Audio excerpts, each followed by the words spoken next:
ఒకటి, మీరిది రాధిక దగ్గర కొట్టేసైనా ఉండాలి, లేదా మీరే రాధిక అయి ఉండాలి.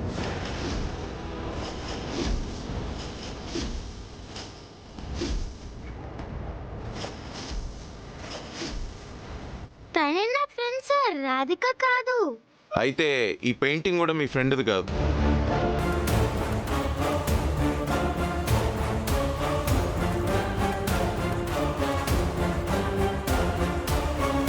పల్లవి గారు, ఒకళ్ళ ఆర్ట్ని దొంగలించడం అంటే ఆల్మోస్ట్ వాళ్ళని చంపేసినట్టే. Don't do this. అయ్యో, మీకు అర్థమయ్యేలా ఎలా చెప్పాలి అభినవ్ గారు? ఇది వేసింది నేనే. సరే, మీరే దీన్ని గీసినట్టయితే ఎక్స్ప్లెయిన్ చేయండి ఎలా గీశారు.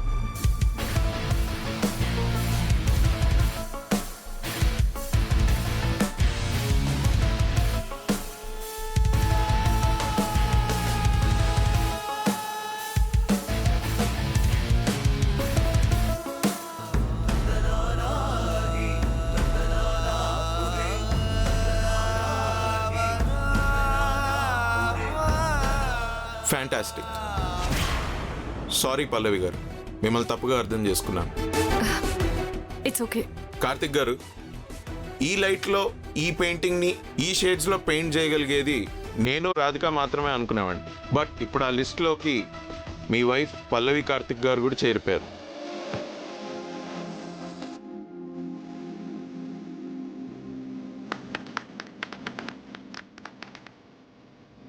Now I announce the winner of this competition.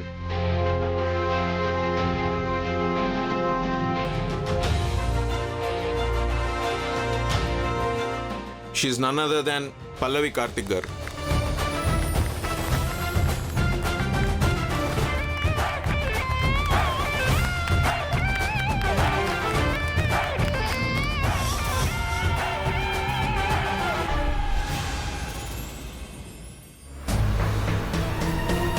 నిజం చెప్పండి, ఎవరు మీరు?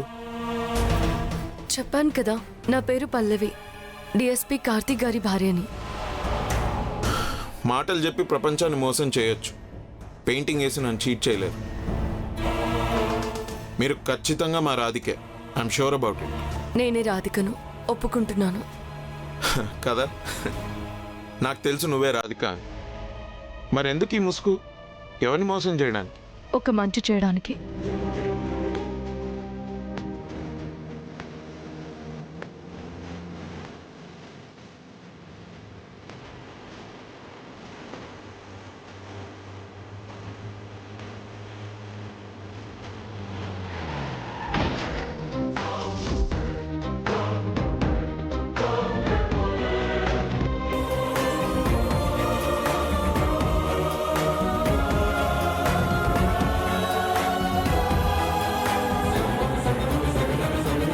ఇది జరిగింది.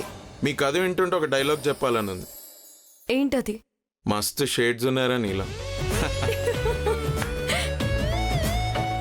ఏంటి ఇద్దరు ఫ్రెండ్స్ అయిపోయినట్టున్నారు? మేము ఆల్రెడీ ఫ్రెండ్సేగా.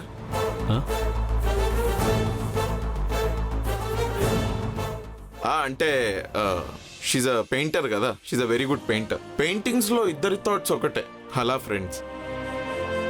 ఓ, మిమ్మల్ని కలవటం చాలా హ్యాపీగా ఉంది అభినవ్ గారు. Thank you DSP sir. Feb 23 నా సినిమా మస్తు షేడ్స్ ఉన్నాయరా థియేటర్లో రిలీజ్ అవుతుంది. మీరంతా ఖచ్చితంగా ఫ్యామిలీ మెంబర్స్ తోటి వచ్చి మా సినిమా చూడండి. తప్పకుండా వస్తాం. Thank you, see you. Bye. Okay, bye.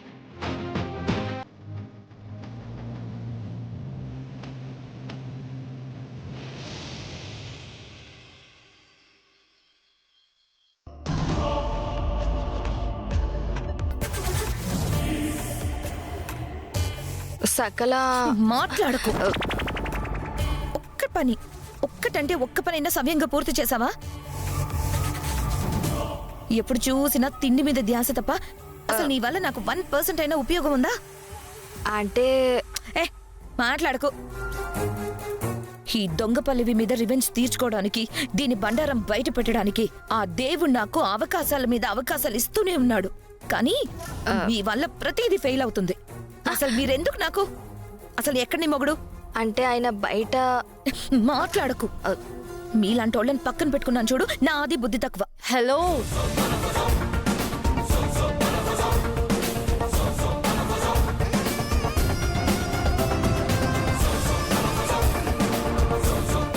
ఏదో సీరియస్ డిస్కషన్లో ఉన్నట్టున్నారు. డిస్టర్బ్ అయ్యారా? నువ్వు వచ్చినప్పటి నుంచి నా లైఫ్ డిస్టర్బ్ అవుతూనే ఉంది. ముందు విషయం ఏంటో చెప్పు. చెప్తాను, చెప్పడానికి కదా వచ్చింది. కాకపోతే మీరు చిందరవందర చేసిన పెయింటింగ్ ఫస్ట్ ప్రైజ్ ఎలా కొట్టిందో మీకు ఎలా తెలియాలి?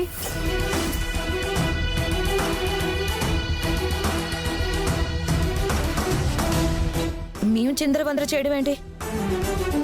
కొట్టేస్తాను నిన్ను. మీ చేసే వెదవ వేషాలు నాకు తెలియదు అనుకుంటున్నావా? నేను పెయింటింగ్ ఫినిష్ చేశాక మీరు పెయింటింగ్ నాశనం చేసింది మొత్తం నాకు తెలుసు.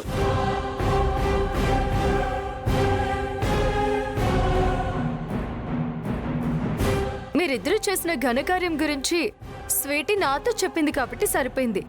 అదే కార్తీక్ గారితో చెప్పుంటే చికెన్ పీసులు కట్ చేసినట్టు వీళ్ళ పీకలు కట్ చేస్తాడు. వదినా, ఇదివరకు నీతో చాలాసార్లు చెప్పాను, అనవసరంగా నా జోలికొచ్చి నవ్వుల పాలు కావద్దు అని. నా మాట విన్నావా నువ్వు? మళ్ళీ ఇలాంటి రిపీట్ అయితే నేనేం చేస్తాను నాకే తెలియదు. పద ఫ్రెండ్.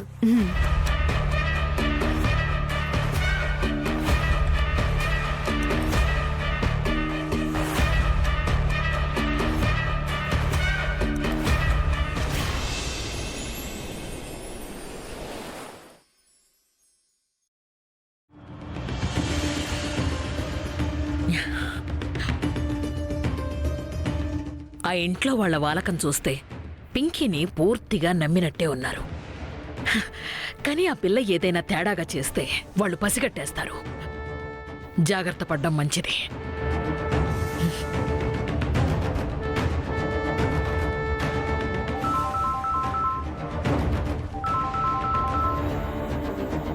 హలో, నేనే అంటే?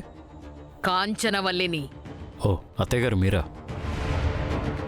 అంటే నాకు పల్లవికి పెళ్ళైన ఇన్నేళ్లలో మొదటిసారి ఫోన్ చేశారు కదా, గుర్తుపట్టలేదు, ఏమనుకోకండి. అవసరం నాదైనప్పుడు తప్పదు కదా. అంటే అందితే జుట్టు, అందకపోతే కాళ్ళనమాట. కార్తీక్, సారీ అత్తయ్య, ఏం కావాలో చెప్పండి. నా మనవరాలు. ఓ, పింకీని బాగా మిస్ అవుతున్నారా? ఒకసారి తీసుకురమ్మంటారా? అక్కర్లేదు, ఫోన్ మాట్లాడిస్తే సరిపోతుంది. ఇస్తాను. పింకీ, మా పింకీ. వస్తున్నాను డాడీ. ఏం డాడీ? అమ్మమ్మ నీతో మాట్లాడాలంటుంది. హలో,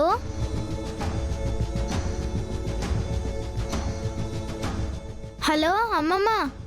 ఏమ్మా, బావున్నావా? చాలా బాగున్నాను అమ్మమ్మ. గుడ్. మీ ఇంటికంటే ఈ ఇల్లు చాలా బాగుంది. ఇక నుంచి అదే నీ ఇల్లు. అర్థమైందా? ఓ, అర్థమైంది.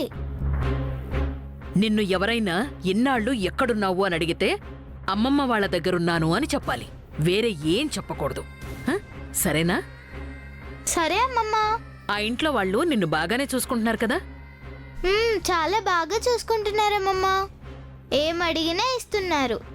చాలా హ్యాపీగా ఉంది. గుడ్. ఇంకా నేను చెప్పినవి చెప్పినట్లు చేస్తే ఇంతకి రెండింతలు హ్యాపీగా ఉంటావు. అవునా? ఏం చేయాలమ్మమ్మా? నీ పక్కన ఎవరూ లేరు కదా? ఎవరు లేరు.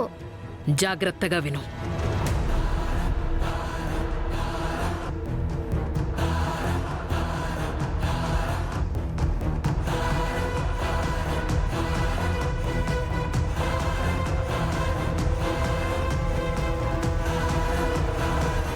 పింకీ,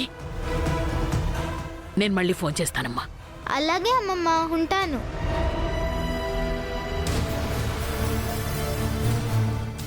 డాడీ, ఇదిగో నీ ఫోన్. ఏముంటుందమ్మా అమ్మమ్మ? మళ్ళీ తన దగ్గరికి రమ్మంటుందా? ఇక్కడే ఉండమంటుంది డాడీ. జాగ్రత్తగా ఉండమని చెప్పింది. సరే డాడీ, నేను ఇప్పుడు వెళ్తాను. ఎక్కడికమ్మా? స్వీటీతో కలిసి బోల్డ్ అన్న ఆటలు ఆడుకోవాలి. సరే, జాగ్రత్త.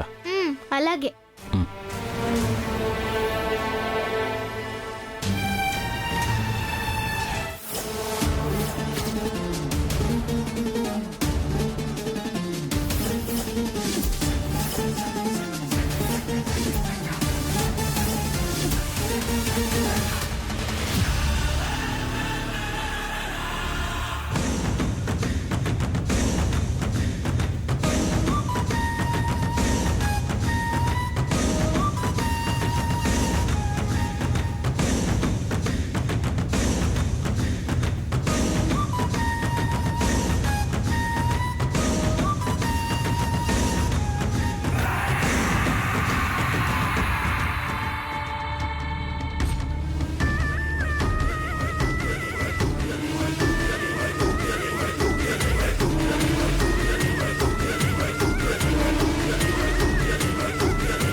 నువ్వా? నేనే. ఎందుకొచ్చావు? ఇది మీలాంటి సంస్కారవంతులు అడగాల్సిన క్వశ్చన్ కాదు. మీకు నాకు బ్లడ్ రిలేషన్ ఉన్న సంగతి మర్చిపోతే ఎలా? బ్లడ్ రిలేషనా? కాకపోతే మరేంటండి, నా కూతురు పింకీది నాది ఒకటే రక్తం. నా కూతుర్ని మీ రక్త సంబంధంలాగా నటించడానికి తీసుకెళ్లారు అంటే దాన్ని మీ రక్తం అయిపోయినట్టే. అంటే తిరగేసి మరగేస్తే నేను మీ చుట్టాన్నే. చూడు, అవసరం నాది కదా అని ఆడుకోవాలని చూడకు. నేను పైకి కనిపించేంత మంచిదాన్ని కాదు. తెలుసు, మీ గురించి మొత్తం తెలుసు. అందుకేగా పాప నుంచి చోటుకి వెళ్లకుండా మీ దగ్గరకు వచ్చాను. నన్ను చల్లారపరచండి, సైలెంట్గా వెళ్ళిపోతా. ఏం కావాలి? ఈ ప్రపంచంలో ఎవ్వడూ కూడా వద్దు అననిది, ఎంతిచ్చినా కూడా ఇక చాలు అనలేనిది, ఇంకా కావాలి కావాలి అనిపించేది డబ్బు. డబ్బు కావాలి. ఏంటి నాటకాలు ఆడుతున్నావా? నిన్నగాక మొన్నే కదా ఇచ్చాను. కూర్చొని తింటే కొండలోనే కరిగిపోతాయని మా తాత చెప్పాడు. మీరిచ్చింది ఒక మూటే కదా, ఇంకా ఉంటుందా? అయినా బంగారు గుడ్లు పెట్టే బాతు నా చేతిలో ఉంటే ఇంకా నాకు దిగులెందుకు? హేయ్, నువ్వడిగినప్పుడల్లా ఇవ్వడానికి నేనేమి ఏటీఎం మెషిన్ని కాదు. రేపురా పో. ఒకేసారి నీకెంత కావాలో చెప్పు, మొత్తం నీ మొహాన పడేస్తాను. పో. బై ది వే, మాట తప్పరు కదా? తప్పర్లే.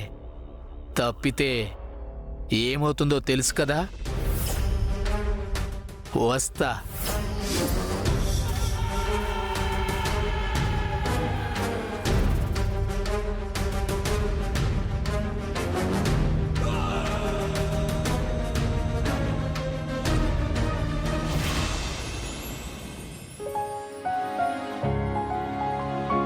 నాన్న కార్తీక్, ఇక్కడున్నావా?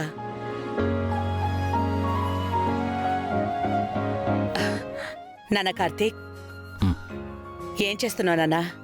ఏం లేదమ్మా. ఏంటో చెప్పు. అదే, రేపు మనం చేయబోయే ఫంక్షన్కి రాధిక వాళ్ళ అమ్మగారిని కూడా పిలిస్తే బాగుంటుంది అనిపిస్తోందన్నా.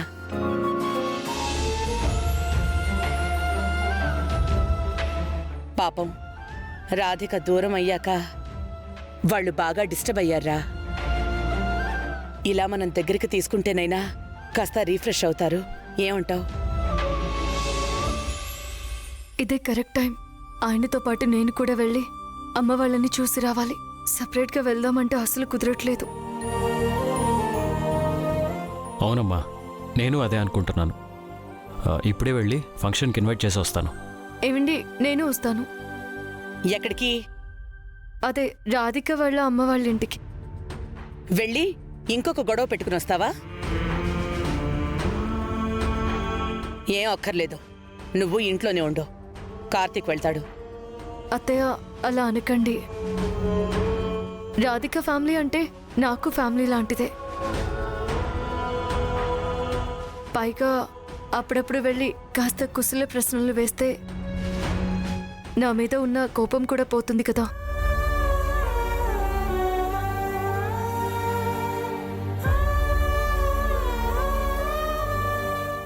పోన్లేమ్మా, తను వచ్చి రిక్వెస్ట్ చేస్తే మంచిదేగా.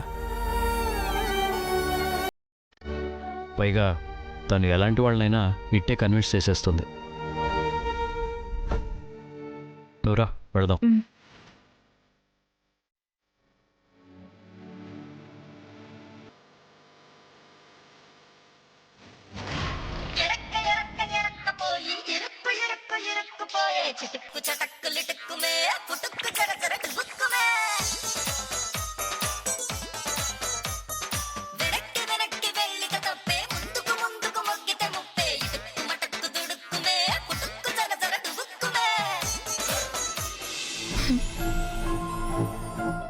ఏంటి సకల సిచ్యువేషన్ సింక్ అయ్యే సాంగ్ వింటున్నావా? ఏదో మైండ్ కొంచెం ప్రశాంతంగా ఉంటుందని వింటున్నాను అత్త. నీ ప్రశాంతతని దూరం చేసే టెన్షనే ఉంది. ఇందాక అమ్మ అడిగింది కదా ఆ 7 వారాల నగల గురించి. నీకు నగలిచ్చాను కదా, ఏ నగలమ్మా? 7 వారాల నగలు. ఈ ఇంటి వారసురాలు వచ్చేదాకా నీ దగ్గరే ఉంచమని ఇచ్చాను కదా. ఆ, ఓ అవా ఉన్నాయమ్మా. వెళ్ళి తీసుకురా. బ్యాంక్ లాకర్లో పెట్టానని చెప్పావు కదా. చెప్పాను, కానీ అవి అక్కడ లేవు. ఏ దొంగలు పడ్డారా? ఉహుం. మరి ఏమయ్యాయో చెప్పు. అబ్బా, వేరే వాడికి ఇచ్చానులే అత్త. వేరేవాడా? వేరేవాడంటే ఎవడాడు? ఒక్కడున్నాళ్లే అత్త. అదే అడుగుతున్నాను కదా, ఎవడాడు? ఎక్కడున్నాడు? ఆ! రాధికను చంపడానికి ప్రయత్నించిన వాడికి ఇచ్చానులే అత్త, వదిలేసాయి.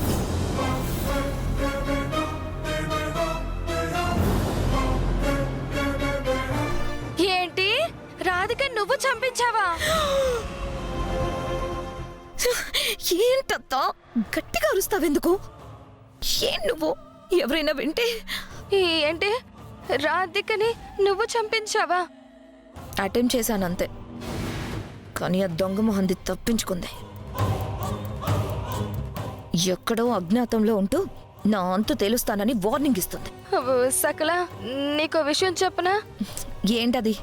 నీతో ఉండాలంటే నాకు భయంగా ఉంది సకల. నువ్వు రోజు రోజుకి చాలా వైలెంట్ అయిపోతున్నావు. అత్తా, నేనేం చేసినా మన సంతోషం కోసమే కదా. అయినా ఇప్పుడు ఆలోచించాల్సింది దాని గురించి కాదత్తా, ఆ 7 వారాల నగలు ఎలా తీసుకురావాలా అని. అవి ఇవ్వకపోతే అమ్మకు అనుమానం వస్తుంది. రోజుకో నగ చప్పున సంపాదించాలన్నా 7 వారాల నగలంటే 7 రోజులైనా పడుతుంది సకల. ఇప్పుడు ఏం చేద్దాం సకల మరి? అదే నాకు అర్థం కావడం లేదు.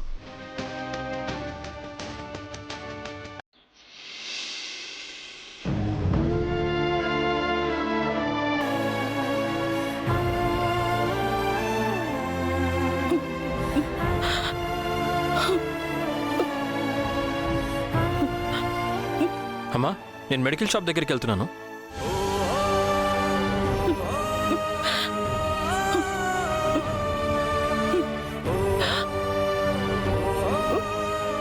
ఏంటమ్మా, రాధి గుర్తొచ్చిందా? అసలు దాన్ని మర్చిపోతేనే కదా గుర్తు తెచ్చుకోవడానికి.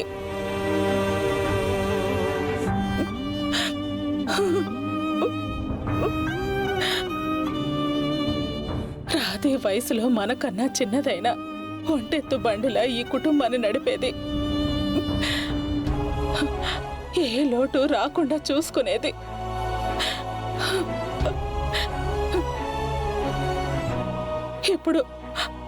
ఇప్పుడు మన రాధకి ఎంత కష్టం వస్తే కనీసం తీర్చే స్థితిలో కూడా మనం లేము. అమ్మా, రాధిని కనిపెట్టడం కోసం నా సాయశక్తిలో ప్రయత్నిస్తూనే ఉన్నాను.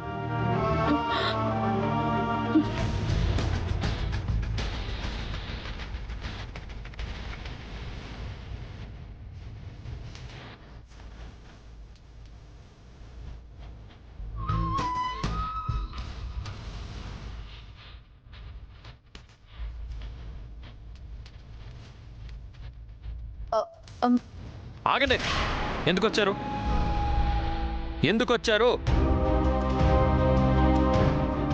భార్గవ్, నీతో కొంచెం మాట్లాడాలి. మీతో మాట్లాడాల్సిన అవసరం మాకు లేదు, దయచేసి వెళ్ళిపోండి. అన్నయ్య, నేను చెప్పేది ఒకసారి. నీకు నేను అన్నయ్యని కాదు. చూడండి, మీకు కావాల్సిన వాళ్ళు ఈ ఇంట్లో ఎవరు లేరు. ఇక్కడి నుంచి వెళ్ళిపోండి. అలాగే వెళ్తాం అత్తయ్య. కానీ వెళ్లే ముందు ఒకసారి మేము చెప్పేది వినండి. చనిపోయిందనుకున్న నా కూతురు బతికే ఉందని ఈ మధ్య తెలిసింది. తన కోసం విశ్వ ప్రయత్నాలు చేస్తే నిన్నే మా దగ్గరికి వచ్చింది.